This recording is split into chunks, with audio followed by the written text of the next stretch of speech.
Hey hello guys and girls, CA Prateek Vinay Neve this side. कैसे हो आप सब लोग? I hope you all are doing very well. So दोस्तों, इस सेशन नंबर 4 में आपका तहे दिल से स्वागत है of the Nishchay batch. This is session 4 of income tax. So दोस्तों, आई होप आपने basics of income tax follow किए हैं। Yes sir. तो income tax is a pinch on the pocket. यह हमें समझ में आ गया।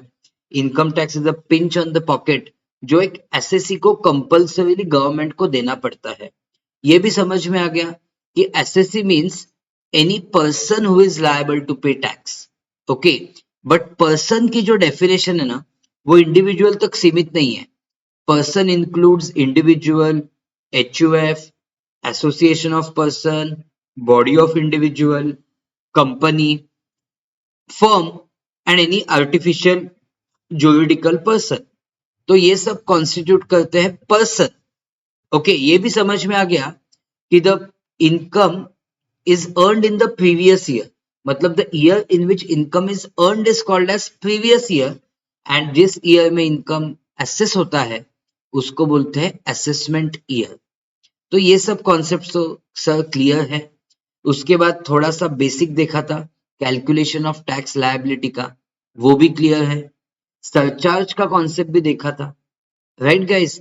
सो I hope all those basics are clear to you and आपने पहले 3 सेशन एकदम शिद्दत से अच्छे से फॉलो किए हैं। Now in this session what is the agenda? Agenda in this session is doing your basics further, okay, and telling you what exactly constitute your syllabus at intermediate level for 50 marks. आपको पता है 50 marks is for GST and 50 marks is for income tax. Okay, तो if I go in earlier lectures, मैंने देखा था एक basic format of calculating total income and tax liability. याद है आपको? यस सर, बेसिक फॉर्मेट देखा था, right? Salary, HP, PGBP, capital gain, other sources, सबका टोटल मिला के जो आता है, it is called as gross total income. And gross total income में से हम डिडक्शन लेते हैं चैप्टर 6A के, that is under section 80C to 80U। Yes sir, ये सब कुछ समझ में आ गया। अब दोस्तों आगे बढ़ते हैं। ओके, एक बात समझ लो कि टैक्सेशन इन इंडिया और taxation anywhere depends on residential status of the assessee. Yes, किस चीज पे डिपेंड होता है taxation? Taxation depends on residential status of the assessee. Okay, residential status of SSC. Sir क्या है ये रेसिडेंशियल स्टेटस? तो प्लीज ट्राई एंड अंडरस्टैंड कि एक जो इंडिविजुअल है या कोई भी पर्सन है, वो इंडिया में हो सकता है resident and ordinary resident. Sir ये किस चीज पे डिपेंड होता है?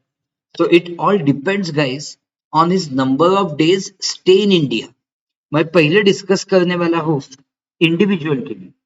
ओके, तो अब इस वक्त मैं आपको सिर्फ आइडिया देने वाला हूँ कि what happens because of this residential status, and residential status का एग्जैक्टली रोल क्या है। Okay, so residential status of SSC, एक जो इंडिविजुअल है ना, individual SSC, individual SSC can be either resident or individual SSC can be non-resident। यहां तक ठीक है? यस। वो सपोज रेसिडेंट है ना, तो वो हो सकता है ऑर्डिनरी रेसिडेंट या not ordinary resident. Is it clear? Yes sir, individual हो सकता है रेसिडेंट या नॉन रेसिडेंट। अगर रेसिडेंट है तो वो हो सकता है ordinary resident, not ordinary resident. अब ऑब्वियसली सबसे ज्यादा इंसिडेंस ऑफ टैक्स रेसिडेंट के हाथ में होगा। मतलब सर जो स्कोप ऑफ इनकम है ना, वो स्कोप ऑफ इनकम डिपेंड होता है रेसिडेंशियल स्टेटस पे। ओके, मैं आपको ये एंटायर एग्जैक्ट टॉपिक एंड में पढ़ाने वाला हूँ. Okay, but right now I am giving you gist, I am giving you idea of this topic. Okay, और इसके बाद हम जो भी करने वाले हैं, we are going to do assuming status is resident, ordinary resident. ये एज्यूम करके हम हर एक क्वेश्चन करने वाले हैं till the and.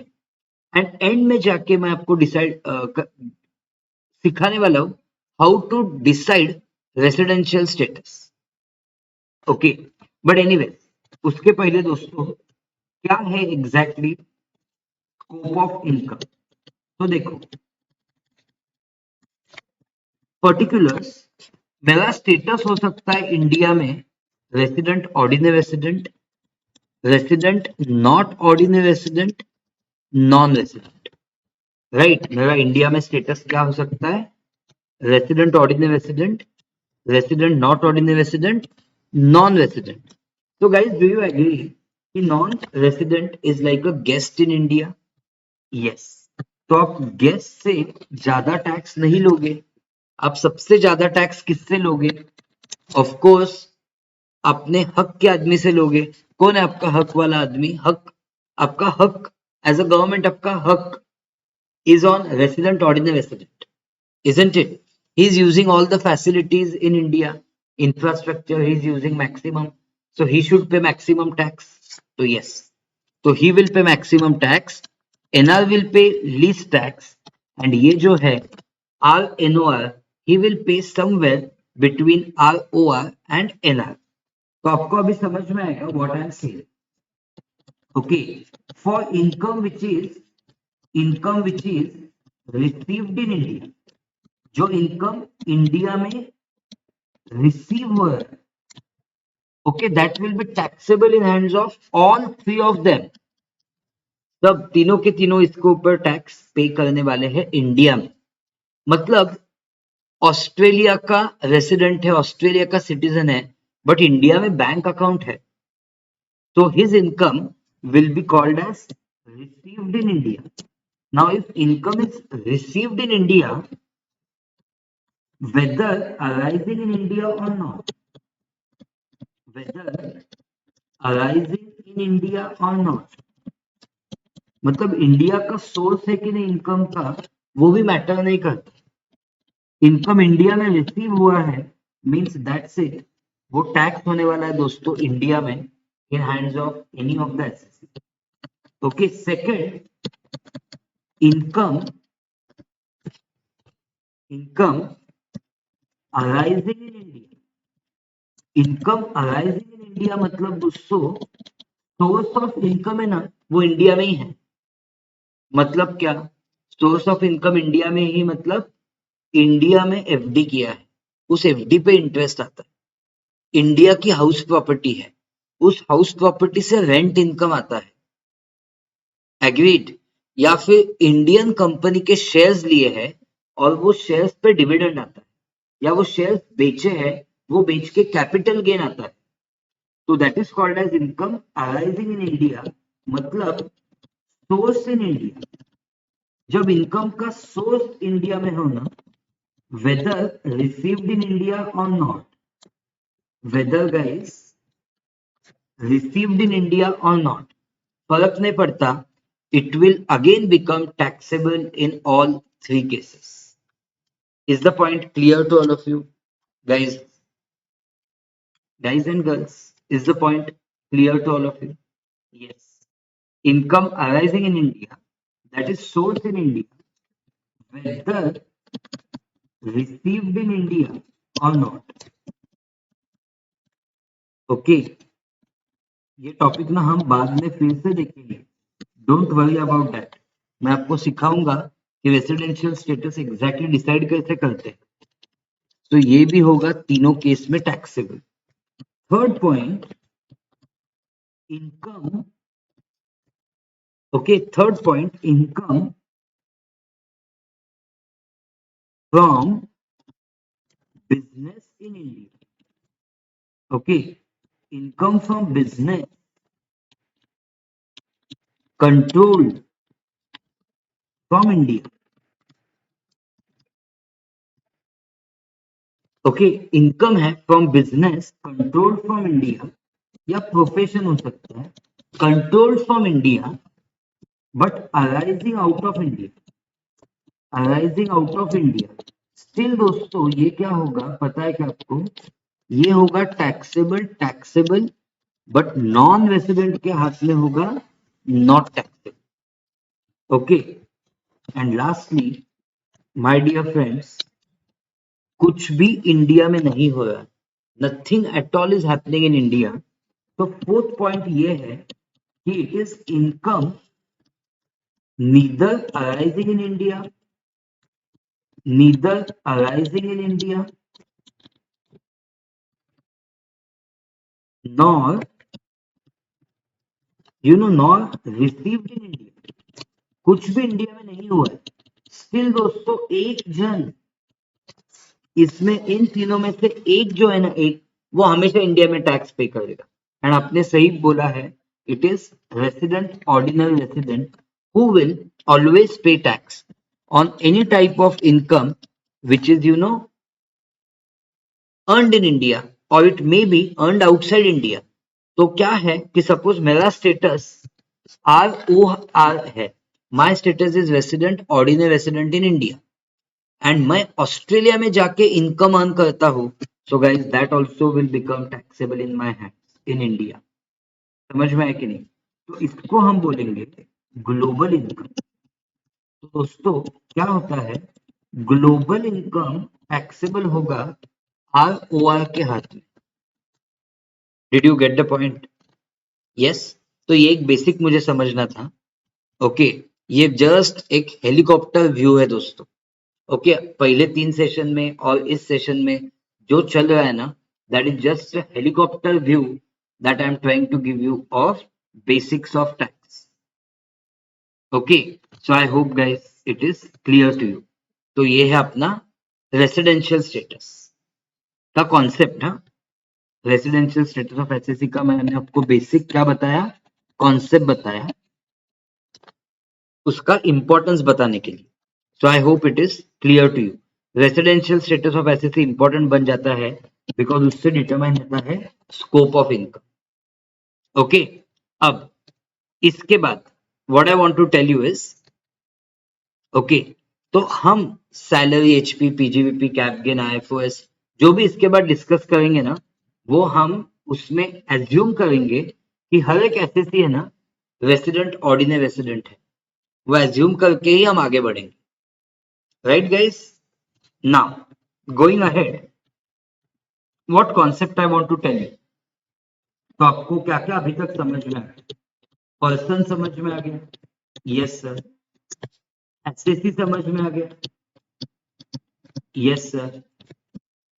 So SSC means any person who is liable to pay tax, and income जिस ईयर में अर्न होता है उसको बोलते हैं प्रीवियस ईयर। वो समझ में आ गया सर। असेसमेंट ईयर समझ में आ गया? यस सर, असेसमेंट ईयर भी समझ में आ गया। राइट, अब एक बात समझनी है आपको। तो ऑब्वियसली इस एसएससी का डिसाइड होता है रेसिडेंशियल स्टेटस। यस और नो? इस एसएससी का डिसाइड होता है रेसिडेंशियल स्टेटस, और हमने फॉर ऑल केसेस वो एज्यूम किया है, हमने फॉर ऑल केसेस वो एज्यूम किया है initially resident, ordinary resident. Okay, we have assumed it. समझ में आया ना? अब अपने एग्जाम के लिए प्रीवियस ईयर कौन सा है सर? 23-24, मतलब असेसमेंट ईयर 24-25। इसका तो एकदम आपको डिटेल में मैंने लॉजिक बता दिया उस दिन, right? Earlier session I have told you the entire logic. But अब पॉइंट ये है कि पीवाई ने, देखो मैं एसएससी का एग्जांपल लेता हूँ। Suppose I take example of CA Prateek Neve. अगर मैं खुद का एग्जांपल लूं, all figures are notional. Okay, all the figures I am discussing are notional figures. इसका वास्तविक जीवन से कोई संबंध नहीं है। ये सब फिगर्स नोशनल फिगर्स है in terms of rupees. Agreed. अब दोस्तों मेरे पीवाई 23-24 का जो इनकम है वो एसेस होगा एवाई 24-25 में, ये तो मानते हो? Yes. But then will government collect tax from me directly in the AY? नहीं सर, डायरेक्टली एवाई में टैक्स कलेक्ट नहीं करेंगे, because it is not postpaid system of taxation. So sir system of taxation कैसे है? It is prepaid plus postpaid. Sir मतलब देखो, मतलब simple है। देखो मैं क्या बोल रहा हूं, ठीक से देखो। If my tax liability if my tax liability for PY 23-24 is 2,50,000, ये डिटरमाइन कब होगी एग्जैक्टली कि ये 2,50,000 है? ये डिटरमाइन होगी एवाई 24-25 में। यस और नो? यस। बट गाइस जब PY 23-24 चल रहा था, as and when PY 23-24 was in progress, Academy X, where I am a faculty, Academy X paid me, Academy X paid me say 10 lakh rupees. Academy X paid me 10 lakh rupees. Then guys, Academy X को क्या बोला गया है? Do TDS. Suppose they did TDS while paying me at 10%. तो उन्होंने TDS किया 1 लाख रुपए, तो 9 लाख रुपए मुझे क्या हुए? 9 लाख रुपए मुझे नेट मिले। तो गाइज ये 9 लाख रुपए मेरे बैंक अकाउंट में चले गए। This 9 lakh rupees guys went into my bank account. यहां तक समझ में आ गया? तो सर इस 1 लाख का क्या हुआ? This 1 lakh, this 1 lakh went into my income tax account. Agreed? तो इसको बोलते हैं TDS, tax deducted at source.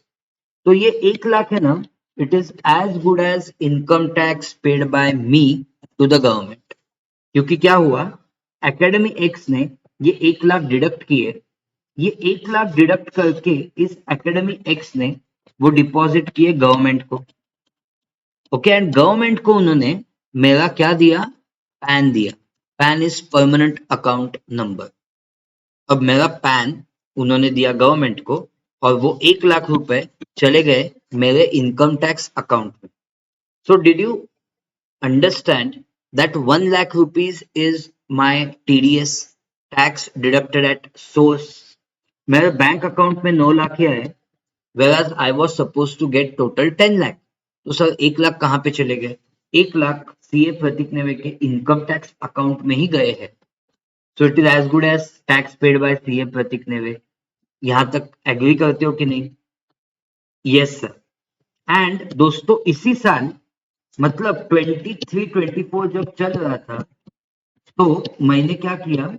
Advance tax भी पे किया। सर एडवांस टैक्स कैसे पे किया? एडवांस टैक्स पे किया ऑन एस्टिमेटेड बेसिस। तो एस्टिमेटेड बेसिस पे मैंने एडवांस टैक्स पे किया से 1,25,000। कब पे किया दोस्तों?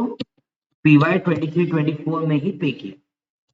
सो नाउ यू कैन ऑब्जर्व कि I have paid 1,25,000 of advance tax, and people have deducted my tax at source and paid on my behalf to government 1 lakh.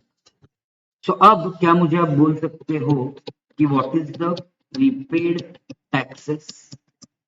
मतलब what is the taxes I have paid in 23-24? Yes, what is the taxes that I have paid in 23-24? Sir, 2,25,000. कैसे 2,25,000?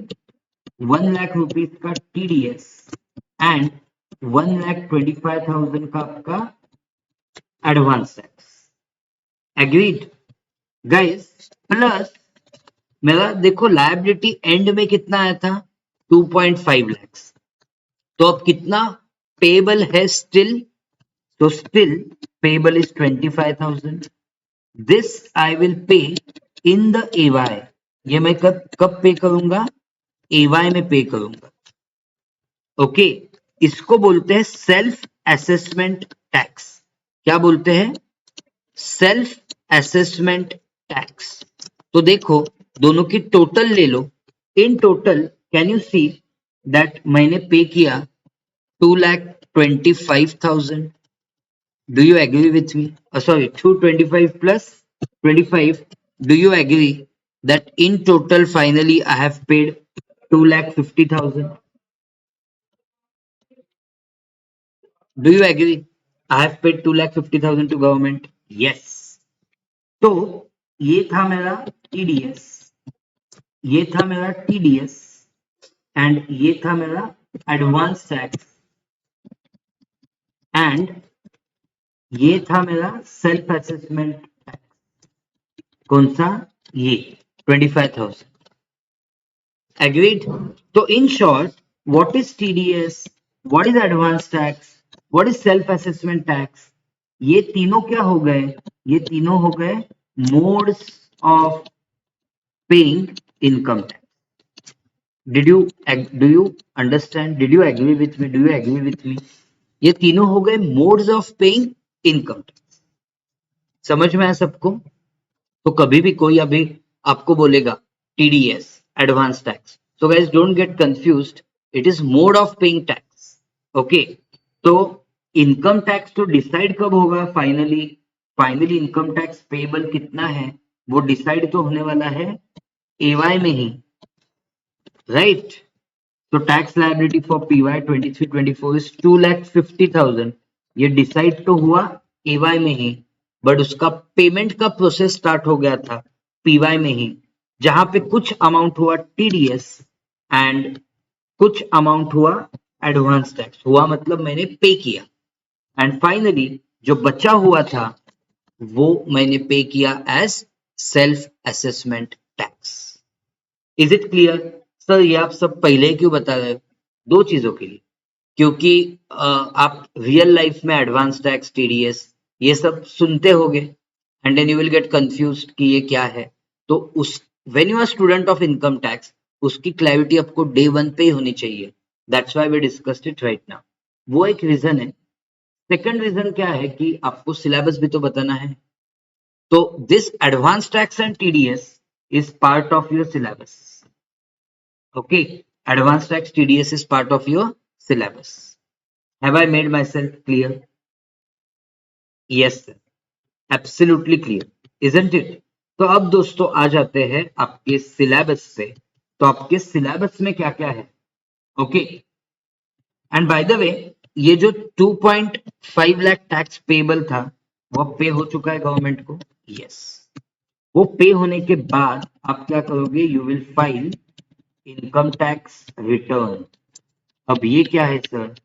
Income tax return क्या है? तो इस income tax return में क्या होगा? ये इनकम टैक्स रिटर्न कुछ नहीं है, एक डॉक्यूमेंट है। It is a document which will give information, जो देगी information about taxes payable and taxes paid to the government. So this document will give information about total income. This total income मतलब taxable income, taxes payable and taxes paid to the government. Total income, taxes payable and taxes paid, ये सब information जाएगी government को। Agreed? So you will file the income tax return. Income tax return is a document which will give information about total income, taxes payable and taxes paid. So of course ये file कब होगा? It will be filed in AY. Obviously ना, AY में तो ही income पता चलेगा, तो AY में ही फाइल करोगे।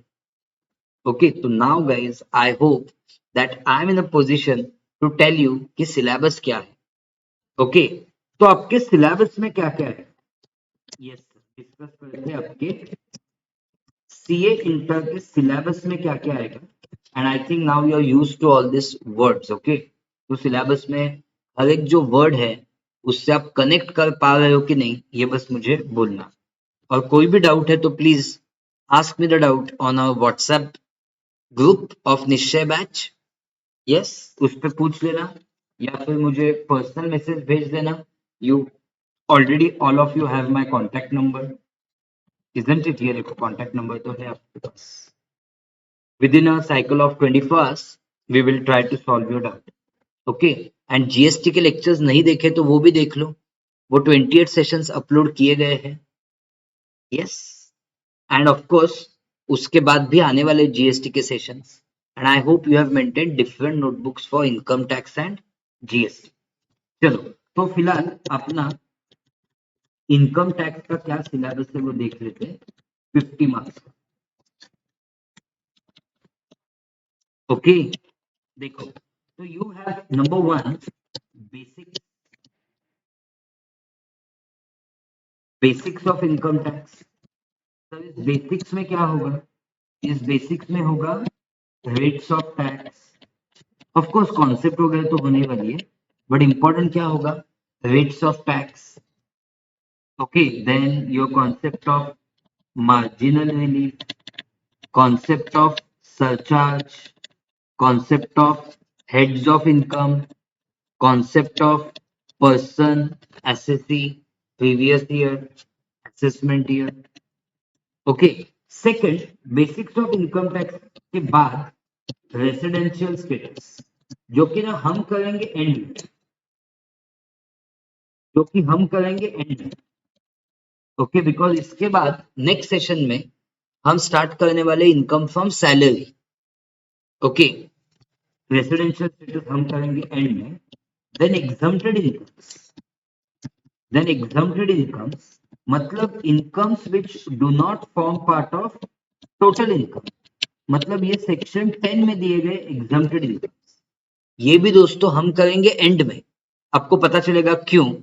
क्योंकि जब मैं हेड्स ऑफ इनकम करता हूं तो आपको साइमल्टेनियसली एग्जाम्पशंस बताते जाता हूं, तो एंड में ये एक्सक्लूसिवली करने जैसा टॉपिक नहीं बचता। Basics of income tax, residential status, exempted incomes. Then, guys, we will do 5 heads of income. So, income from salaries, income from HP, okay, income from salary, income from HP. Then your sixth topic, PGBP. Then your capital gain, income from other sources.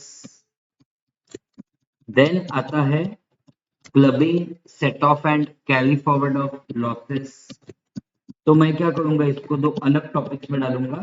Clubbing of income को एक topic में डालूंगा और another topic will be guys set of and carry forward of losses.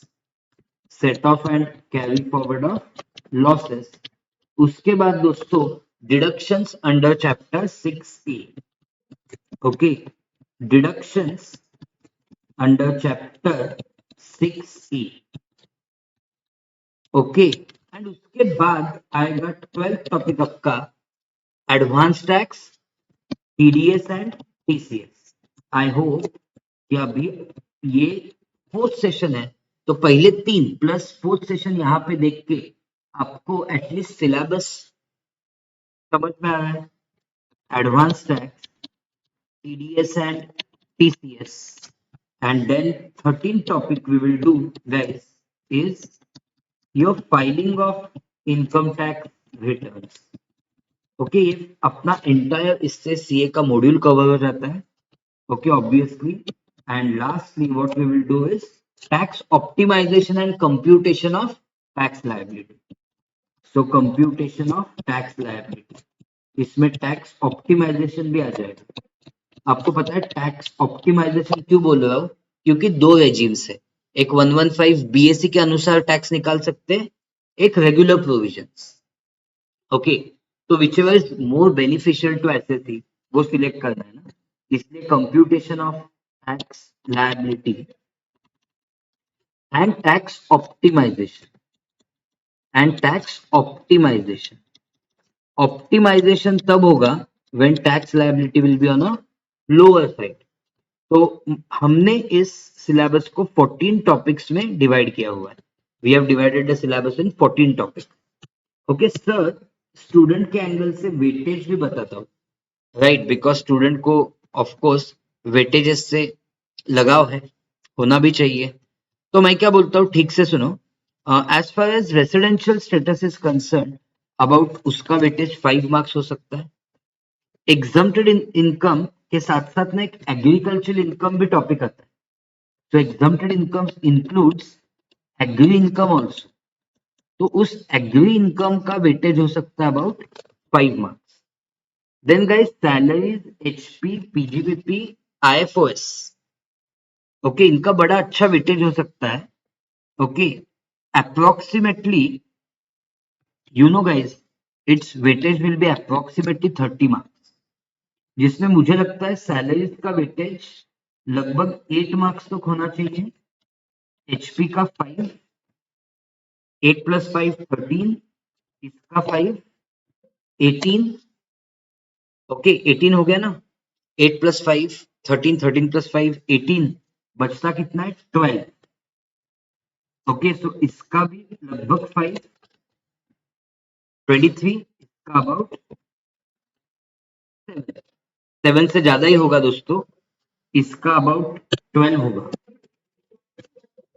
इसका about 12 होगा. तो ये 35 तक जा सकता है, राइट. देखो 35, 5, 40, 45 यहां तक हो गए. अब of course clubbing, set of 5 हो सकता है, राइट. तो इसका 5 एक्सक्लूसिव हटा दो, किसका, एग्री इनकम का. कांट से कि इसका 5 आएगा ही आएगा. तो आप वो 5 कहां पे डाल दो, वो 5 आप यहां पे डाल दो. एग्रीड. बट देखो सब कुछ एक दूसरे से कनेक्टेड है दोस्तों. Everything is absolutely connected with each other. क्योंकि आप सपोज हेड्स ऑफ इनकम कर पाओगे तो ऑटोमेटिकली आपको tax liability and total income तो ऑब्वियसली कैलकुलेट कर ही पाओगे. Okay, so don't be very obsessed with the weightages as such, but एक समझ में आना चाहिए आपको कि heads of income become very important and integral part of your syllabus. Okay, चलो, तो ये मुझे आपको बोलना था इस पर्टिकुलर सेशन में. I hope you have understood this session well. Okay, तो इस सेशन को समझना यहां तक. एंड नेक्स्ट सेशन जब स्टार्ट करेंगे तो नेक्स्ट सेशन में first head of income start होगा, that is income from salaries. अभी तक आपके कोई दोस्तों ने ऐप डाउनलोड नहीं किया है but they want to attend a batch, so please ask them to keep the app downloaded. CA Prateek Neve's Jest Learning, ये आपका नाम है ऐप का, वो डाउनलोड करके रखने को बोलिए. And then they can continue watching from session number 5 onwards. मतलब पहले 4 देख के कंटिन्यू करना. फिफ्थ सेशन में आने वाला है income from salaries. Okay, and उसमें जबरदस्त सम्स होने वाले हैं अब से लेके. तो be ready with your calculators. Okay, pen, pencil, calculator, notebook एकदम चकाचक होना चाहिए आपके पास, सो दैट यू नो एक जोश के साथ आगे बढ़ेंगे, पढ़ सकें. Right guys, thank you so much. I'll see you in the next session. Till then, signing off. Bye bye.